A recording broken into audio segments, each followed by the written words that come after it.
Hello everyone, welcome to Maths IEC. Here is another important A-level physics exam question on mechanics. I have seen different variations of this, similar questions to this really, where it could be a person swimming, it could be, a boat or something else like in this one. Multiple different scenarios, but they are all done in the same way. So it's a really good question. Please pause the video and try to do this yourself. When you want to check the answer, continue the video. A boat is attempting to cross a river that is 100 meters wide. The boat has a speed of 5 meters per second in still water and is steered such that it's heading at an angle to the river bank in order to travel directly across the river, that is perpendicular to the river banks. Now let me explain the situation here. If this boat tries to go straight, because that's where it wants to go, let's say this is the destination. So if it starts to go straight, what happens is the river current will take it in a downward direction. So it will obviously end up going like that. Now that will take the boat to a position lower than where it originally wanted to go. So if the boat wants actually to go there, it should start to steer in a direction like this. Now we know that is 5 meters per second. Now, why is this the case? Because then you can clearly see the resultant of these two. How do we get that? So we can draw a line parallel to 3 and a line parallel to 5. So if we can make the resultant force to be in this direction here, then the boat will go across. Now to do that, it has to steer at an angle like this. So that is the situation here. Calculate the angle theta relative to the river bank. Okay, so here's the river bank. Let's draw a line parallel to it. And this is the angle theta, at which the boat must be steered in order to move directly across the river. So for part A, what it needs to do is component in this direction should exactly be 3 meters per second.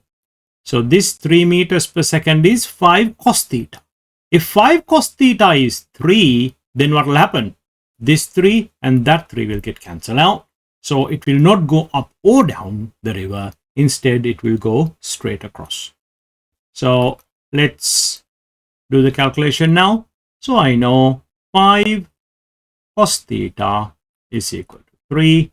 So obviously theta is inverse cos 3/5. So we know the angle is 53.130 something, so 53 degrees. Part B. Determine the time taken for the boat to cross the river. Now, what is the component acting along the width of the river, which is the red one here? So that is obviously 5 sine theta.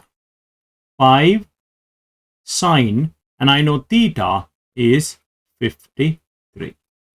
Now, all we need to do is in the horizontal direction, along the width of the river, speed is equal to, or rather, v equals d over t. So the time is, distance is 100 meters, speed is 5 sine 53.1. So the time taken is 25 seconds. Part B. Part C. If the boat is pointed directly perpendicular to the river bank and does not compensate for the river current. Okay, now this is a different scenario. Now this time, the boat is pointed directly perpendicular. So like that. And we know that is 5 meters per second. the resultant velocity of the boat relative to the river bank. Okay, so resultant velocity is in this direction here, so I can easily work that out. Relative to the river bank, let's get this angle here to be theta.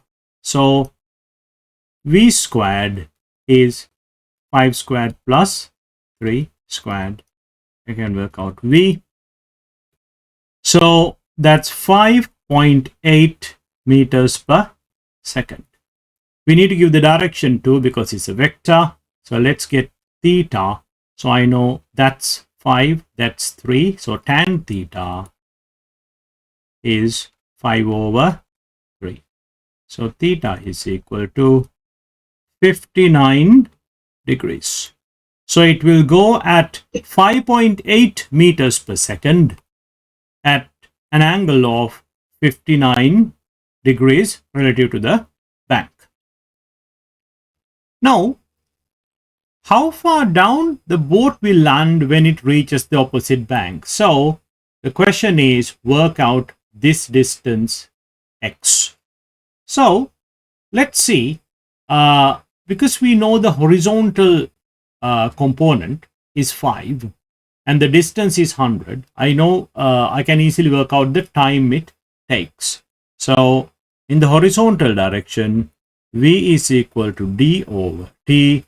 T is equal to 100 divided by 5. So it takes 20 seconds. So the journey will take 20 seconds. Now we need to see in that time how far will it go down. Now the downward motion is controlled by the vertical component, which is the 3 meter per second, the river current. The river current is perpendicular to the boat's motion. They are independent. They are not dependent on one another. So while the boat takes 20 seconds to go from here to the other side, the river would drag the boat downwards with a component of 3 meters per second, or with a velocity of 3 meters per second. So in this direction, velocity is equal to displacement over time. So the displacement xn is equal to 3 times 20. So the answer is 60 meters. So it will go 60 meters down. So the value of x is 60.